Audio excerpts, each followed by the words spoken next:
Amen. Thank you, guys. Great job. Welcome back, everybody. It is good to be back. Just about maybe 48, 72 hours ago or so, we were in Guatemala with several of your classmates, so good for me to be back, too. My name is Paul McGinnis. You probably know that. Dr. Mack, I've had most of you, some of you, a lot of you in class before. If you want to follow along or grab the slides that I'll use today and the rest of this week, that's what the QR code is for. Today we kick off a series, a global ministry series, that's all about this question. Well, I guess it's not really a question. It's all about finishing this sentence. If you really want to help, if you really want to help, right? If we really want to help the poor, the hurting, the broken in this world, what kind of things would we start doing? What kind of things would we stop doing? And so that's the theme, that's the question, that's the idea I want to roll around in your minds, and we'll address it from several different angles. I'm going to speak today and tomorrow. Don't let that be the motivation to take a skip tomorrow. But I'll be on today and tomorrow. Then Wednesday and Thursday, we're excited to have Kurt Candler, who's the executive director of the 410 Bridge, which is a nonprofit that is working in Kenya and Haiti, Uganda, Guatemala. And he's flying up from Atlanta to be with us Wednesday through Friday. And the 410 Bridge is the organization that helps us take the trips to Kenya, the trips to Guatemala, that powers the sponsorship that all of your dorms were involved in last year. And so he's excited to be with us. And then on Friday, we're going to hear from your classmates who were with me for the last 10 days in Guatemala. We'll have a panel. Kurt and I will host that. So it's an exciting week. Wednesday, you can grab lunch with Kurt if you'd like. Thursday, join us for dinner in the Keystone Room if you would like. The team from Guatemala will be there. If you're interested in next year's trip, come and join us Thursday night. So that's a little bit of what's in store. I could share more about this. Most of you know who I am. That's a little bit of a glimpse. Born in Zimbabwe, been here at CSU for nearly 30 years now, a 3-time graduate, and now excited to be teaching here. A Buffalo Bills fan, love to travel, love my family. So that's a little bit about me, and I wish I could keep that picture up, but I want to show you some pictures from the old high school yearbooks. And you can play a little Where's Waldo and see if you can find the infamous Dr. Mack in those two photos. One of them from my junior year playing on the soccer team, my final year on the soccer team because of how many times I dislocated my knee, and then my senior year on the basketball team. So there I am on the soccer team, the bottom left with the rec specs on, and the basketball team, the top right, with lots of hair and the awesome comb over. And good times. I enjoyed my high school sports days. Those were the last times I would have on an official uniform. Didn't play any sports here, and that was probably for the best. My favorite time was warm-ups in basketball because then I could both be on the court and have the jersey on. It was nice. Other than that, I was riding the bench. Unless the game was well either won or lost, then I'd get a few minutes in there.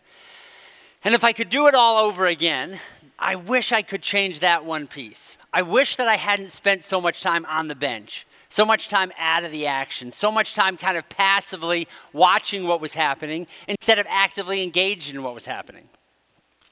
I guess it wasn't really up to me. Maybe my skill level just wasn't there. But it's a good metaphor for how I want to live the rest of my life. And it's a good metaphor for what I want from you. And more importantly, what I want you to avoid. I want you to avoid staying on the sidelines.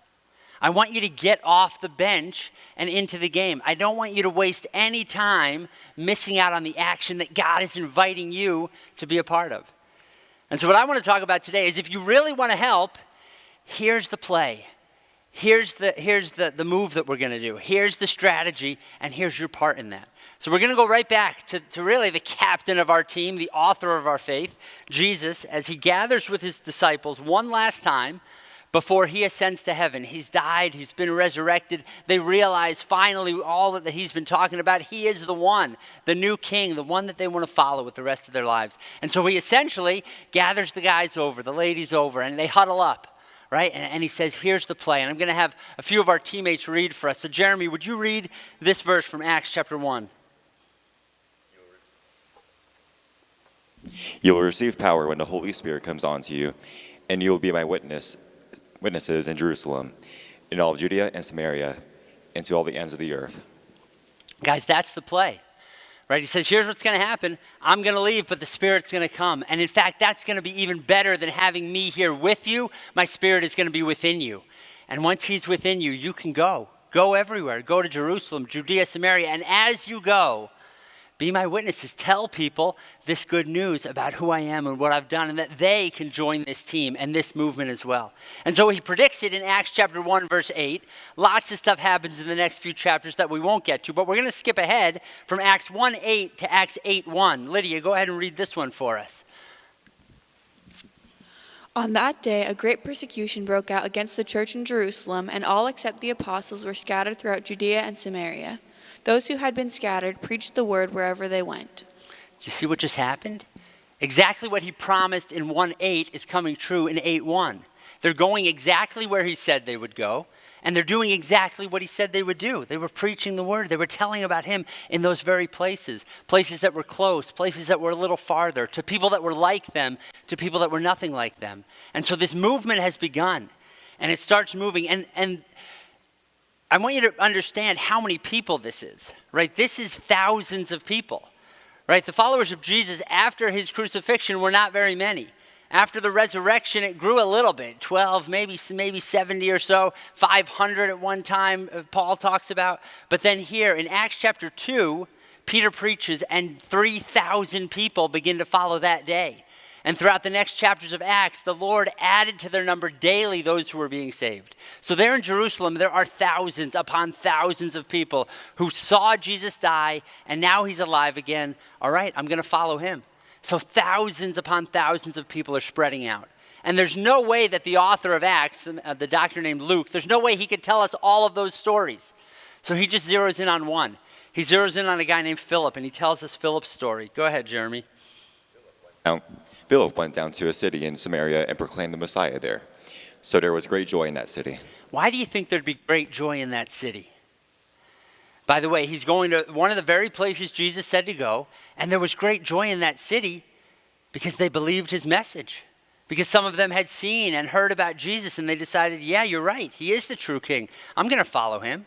And what's unique about this is that exactly what happened in the capital city of Jerusalem is now happening in some city in Samaria. Samaria was kind of like a county or a region. We don't even know what city he was in. We just knew he was in this area of Samaria, and there's great joy there too. So wait a second. This thing is going viral. This thing isn't just staying in Jerusalem. This thing is starting to move. There's starting to be some shock waves and some ripple effects. And so Philip sees that happening. All right, Lydia, read this one.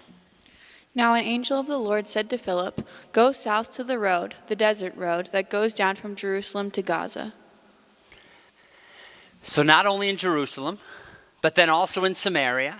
And now he gets moved again, not even to a city, not even to a region, but now just a dusty road. So I do want you to notice this, that he's going to a much smaller market. Right, he used to be playing, in LA or in New York, and now he's just gotten transferred to Toronto, or some team you don't really want to be on, some small market team.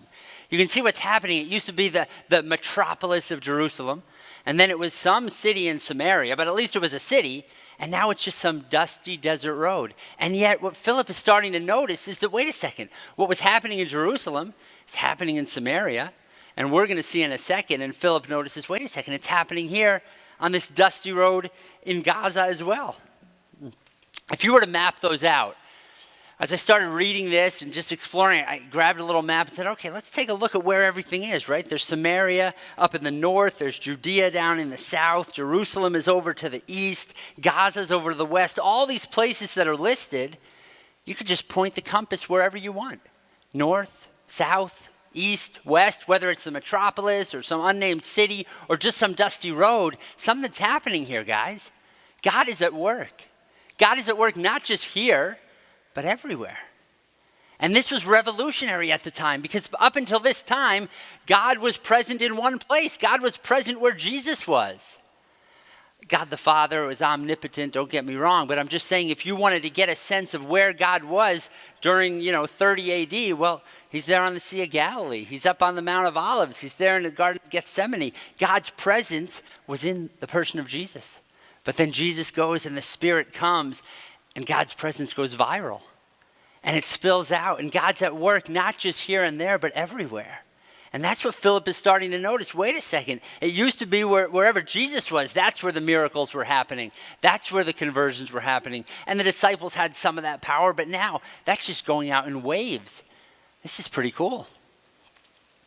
We saw that. We saw that in Guatemala. We saw that in Rancho Viejo. We saw that in San Antonio.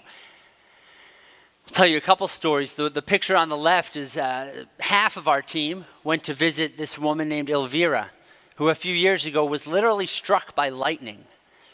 She survived, but she's developed some kind of condition in her blood that they can't quite figure out. And her life that was hard before has gotten a lot harder. She can't stop trembling. She can't kind of figure out all the details of what's going on in her heart, in her body. The picture on the right is a little girl named Juanita. And Juanita, when she was born, there were some complications at birth. And she needed a blood transfusion on day 2. And that led to a lack of oxygen to her brain, which led her to go deaf. And often when people are deaf, they are also nonverbal. You can't hear it. It's a lot more difficult to speak. And then something went wrong with her spine, so her mobility is challenged a little bit. Juanita's mom is there. Juanita has an older sister who's 19. She has a 3-year-old son. The father of the son is no longer in the picture. Juanita also has a 17-year-old brother who's dropped out of high school and is trying to get work as a carpenter. So here's the mom taking care of her daughter with special needs, trying to help her older daughter get through beauty school, trying to get some support from her son, and also taking care of her 3-year-old grandson. These are hard situations. The people that we interacted with, and these are just a couple stories, are going through life, and it's really challenging. And I don't want to make light of the challenges that you're going through. These guys are going through some as well. And just the location where they live, on the side of mountains, very little accessibility. Juanita didn't start walking till she was 7. And so her mom would literally carry her on her back to doctor's appointments, to therapy sessions. But what I want you to know is that even in these situations, hard as they are, God was present there. We met a guy named Hugo who thought we could probably help these kids with special needs throughout the community. We could probably help them if we had a vehicle. And he had hoped somebody else would donate one, but then he got this idea, maybe I should just donate my own. And so he retrofitted his own truck.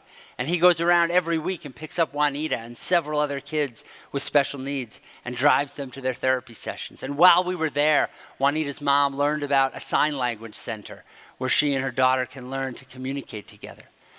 And while we were visiting with Elvira, she told us about her husband, one of the few men who hasn't left. One of the few men who is standing by the side of his wife and their children, who's not abandoning the weak and the vulnerable. Victor was out working, was taking care of his wife, was helping her with her therapy. And both Juanita and Elvira showed great confidence in God and his presence there and the hope of what was to come. And we went to some really difficult situations, and it took us a really long time to get there. And we were convinced that God was at work, not just here, but everywhere. God was there with us, waiting for us in Rancho Viejo. And guys, I believe that if that's true in Rancho Viejo, if that's true where we went last year to Kenya, if that's true back at home where you live and back where you're from, that is true everywhere. There is no place on this planet that is God-forsaken. You may have heard that phrase, that's a God-forsaken place. It's not true. God hasn't forsaken any places or any people. There is not a square inch of this planet that is not bathed with his presence, where he is not active and drawing people to himself. God is at work, not just here and there, but everywhere. And if we start with that underlying assumption, if we start with that realization, it kind of changes how we're going to live. It changes how we approach things. And it certainly changed things for Philip. Let's get back to Acts chapter 8. Because once Philip started to notice that God was at work, not just here and there, but everywhere, it changed how Philip responded. Go ahead, Jeremy. Now an angel of the Lord said to Philip, "Go south to the desert road that goes down to Jerusalem, from Jerusalem to Gaza." So he started out. I love that last phrase. So he started out. Of course he did. Right? No hesitation anymore. Everywhere else the Spirit has led him to go, God has been waiting for him there. And there was joy in that city, and great things happened. When he moved forward, God stepped in because God was already there waiting for him to get involved. Guys, when we start with this understanding that God is at work, not just here and there, but everywhere, there are no God-forsaken places, then it's real easy for us to take that next step, to go where God is leading. Go where God is leading. That's what I want for you. I don't know where that is, but I know he's leading you somewhere. Here's how I know that. Because the first words that he says to the people that would become his disciples are what? Follow me. And the last words he says before he ascends to heaven are go. He starts with come, follow me. He ends with go. What do you think Jesus is trying to do here? Jesus did not come to establish a monument. He came to start a movement. And he wants you to be a part of it. He wants you to be moving. He wants you to be going.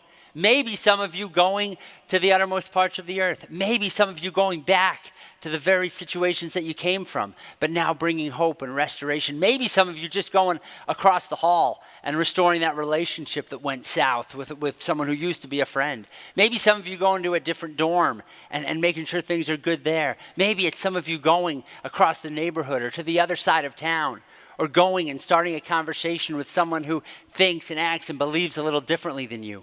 Here's what I know. God did not invite you to follow him so that you could stay put and settle down and hunker in until he comes back.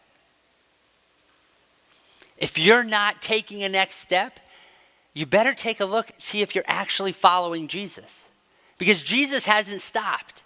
His movement is continuing, right? And so if he's moving and we're supposed to be following, that means we better be moving too.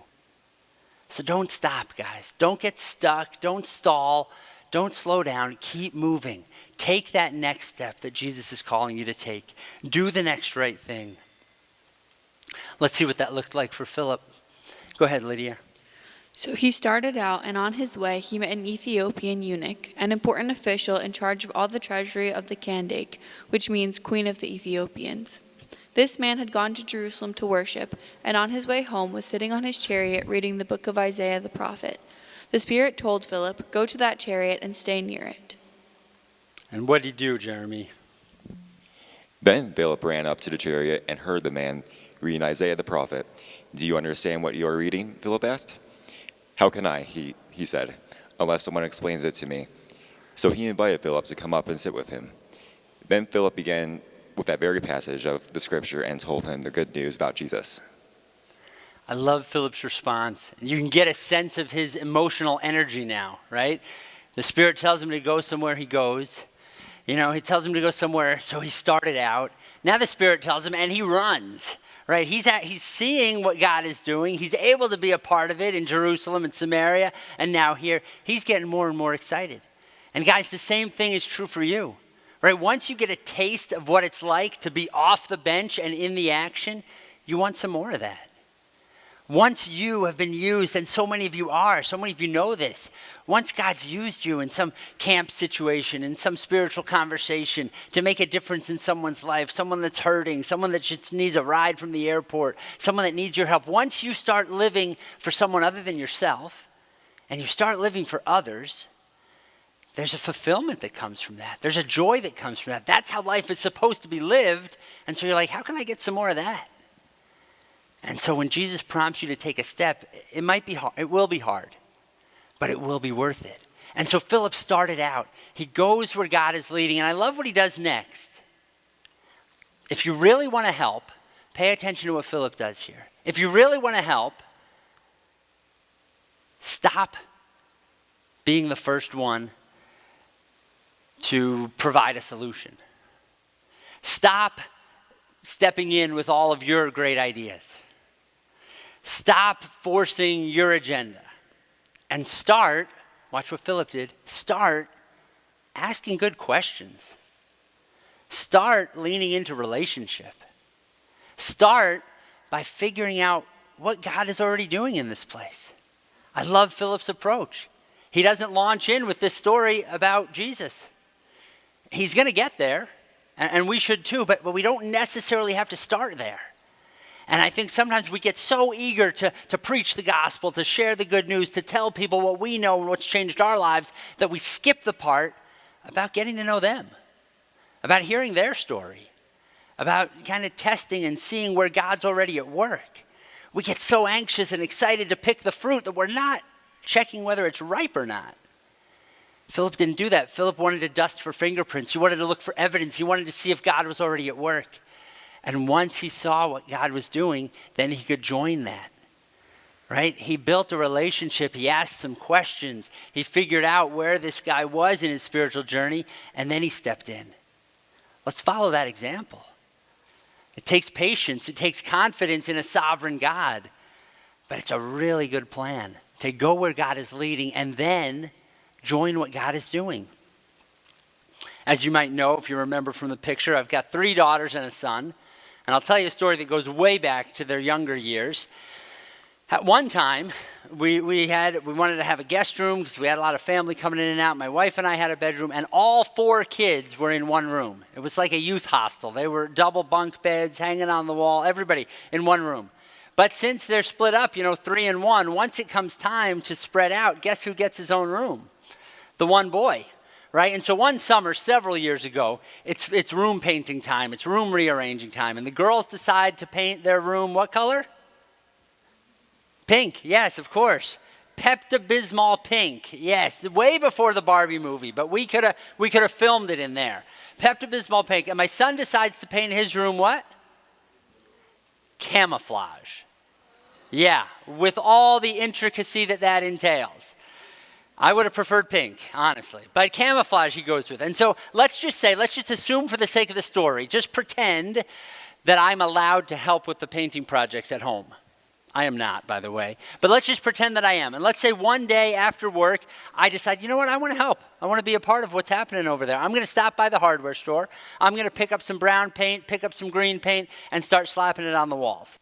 Okay, would that be helpful, yes or no?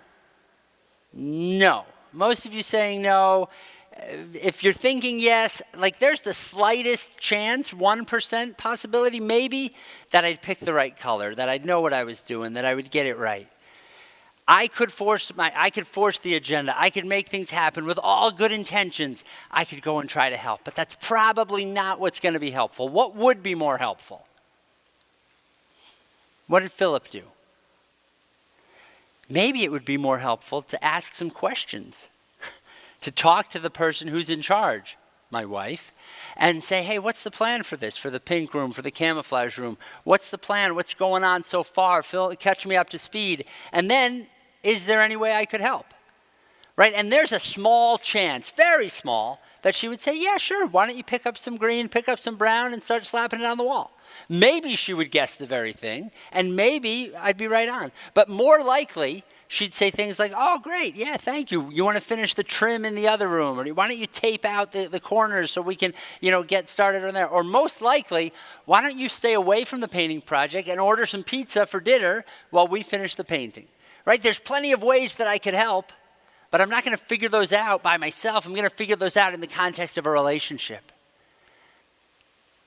And as you can tell, I didn't help too much, and so the room turned out pretty awesome, right? Pretty cool camouflage wall that is there to this day.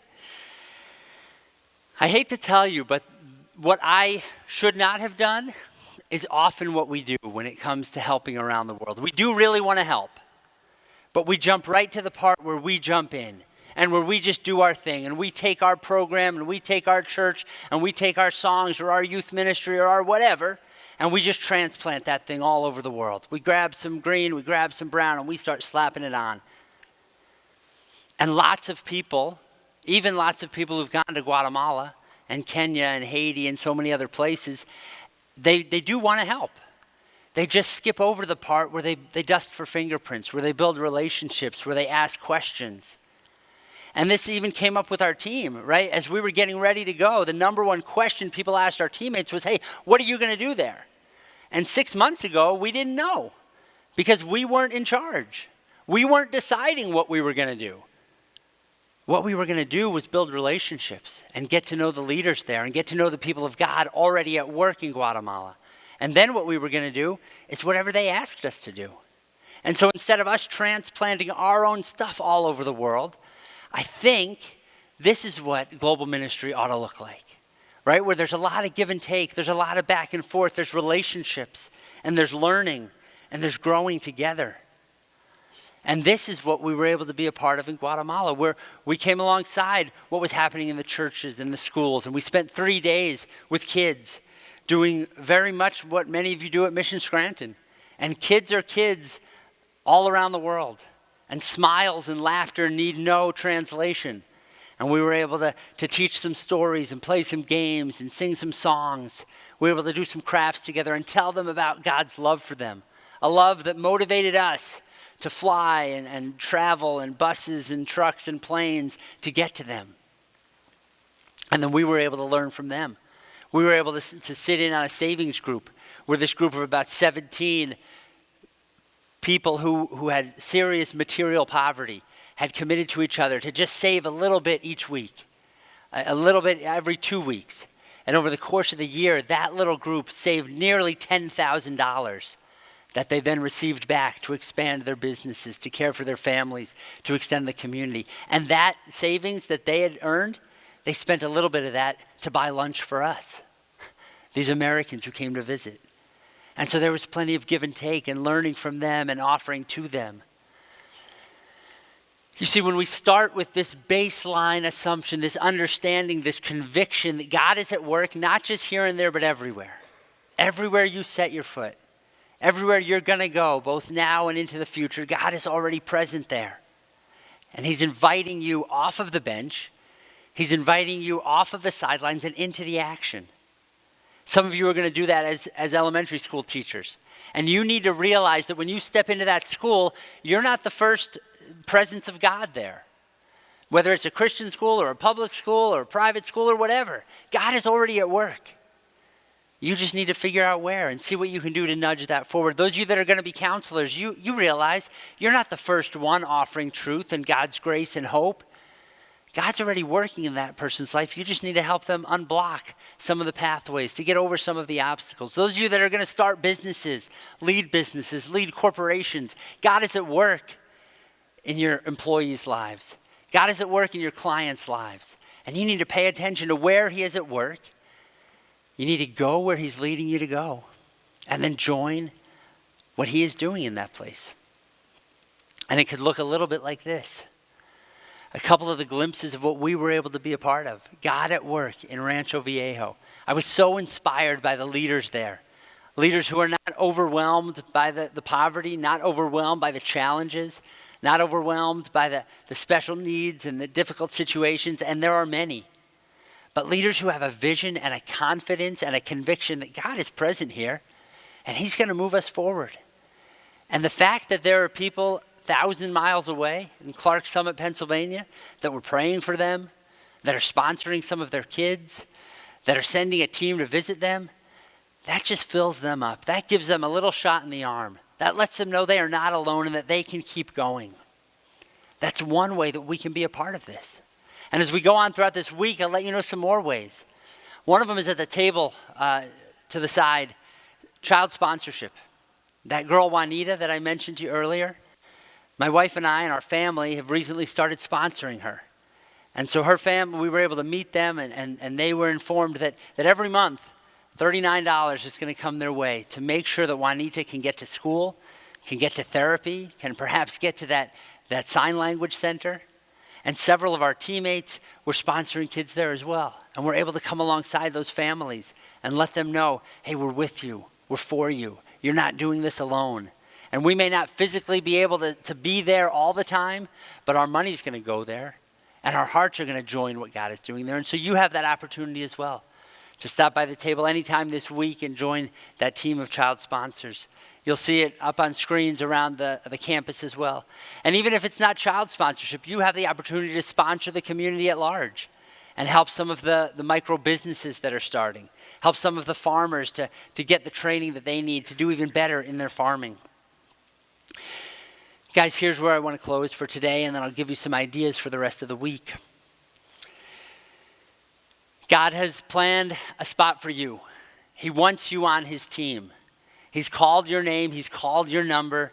You're not relegated to the sidelines. You're not second class, regardless of how far you've gone or how recently you've come to him or what went wrong over spring break. You're invited into the action. So don't stay on the sidelines. Don't stay on the bench. Go where God is leading. Join what God is doing, however that looks in your life and in your context. Tomorrow we're going to talk a little bit about how to do that. What are some best practices? What are some things we should avoid? And what are some things we should lean toward? And we'll do a case study tomorrow, not in Guatemala because this was my first trip there, but in a place that I went several times over the last 20 years, Karagoto, Kenya. And I'll show you what that has looked like there with some videos and some updates of what's happening there now. And we'll begin to look at, okay, when we get involved, what are some things to avoid and what are some things to lean into? And then Wednesday and Thursday, Kurt Candler will be with us sharing about his experience leading a global company that's in dozens of communities around the world, and you're not going to want to miss that. Thursday night, join us for dinner, and then Friday, we'll hear from the entire Guatemala team. That's all I want to share right now. Let me pray for you, and then I'll let you go. Heavenly Father, we thank you that you are not confined to any boundaries. You're not bound by any borders. You are a global God who is active and at work, not just here, but everywhere. And I pray that we would be armed with that conviction, that each and every one of us would realize that we are extending this movement that Jesus began. You've called us to do that in so many different walks of life. God, I pray that we would not sit back on that opportunity, but that we would lean into that. We would see that as well as whatever work and jobs and occupation, we also have a calling. We have a mission to be on, to invite people back into the restoration that you're offering. And so help these students to know exactly how and where to do that. Help them to take that next step that you put in front of them, to notice where you're at work and to lean into that. We love you and we're so excited that you've invited us into this movement and are calling it forward. It's in your name we pray. Amen.